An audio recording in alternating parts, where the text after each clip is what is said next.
पोलिसांना बोलवा, या तर शाळा काढण्याचं कलंक आहे.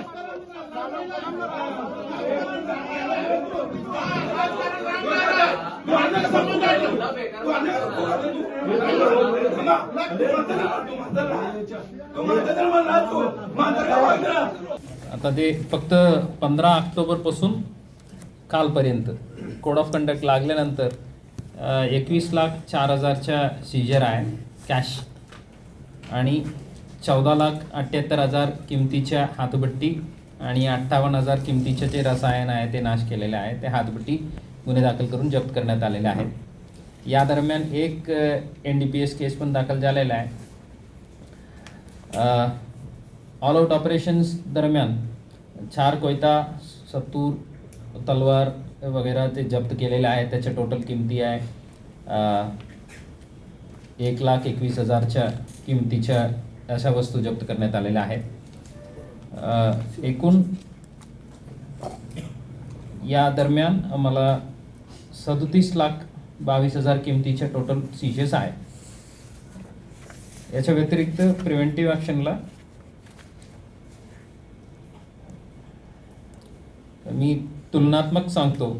2021ला आता ते फॉर एक्झाम्पल 107 CRPC अनुसार जे कारवाई जे आहे ते पूर्ण 2021च्या 1147 होतं, 22च्या 1453, 23च्या 1504, यावर्षी आता 17 नोव्हेंबरपर्यंत 3,086. फक्त जे 107 बॉन्ड जे आहे ते सांगतो मी.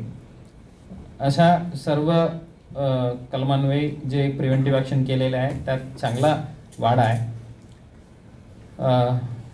56 अंतर्गत जे तडीपार जे आहे ते 21ला 25, 22ला 10, 23ला 29 आणि आता 24ला 17/11पर्यंत 57 झालेले आहे. आणि MPDA अंतर्गत सांगायचं असलं तर 21/14, 22/8, 23ला 9 आणि 24 आतापर्यंत 23 झालेले आहेत. या कोड ऑफ कंडक्ट दरम्यान 4 पूर्ण झालेले आहेत, म्हणजे ऑर्डर्स फायनल झालेले आहेत. सो प्रिव्हेंटिव्ह ॲक्शन आमच्या मागच्या 3 वर्षाच्या तुलनात्मक बघितलं तर यावर्षी खूप चांगल्या पद्धतीने केलेलं आहे. सर्वांच्या बॉन्ड फायनल झालेला आहे.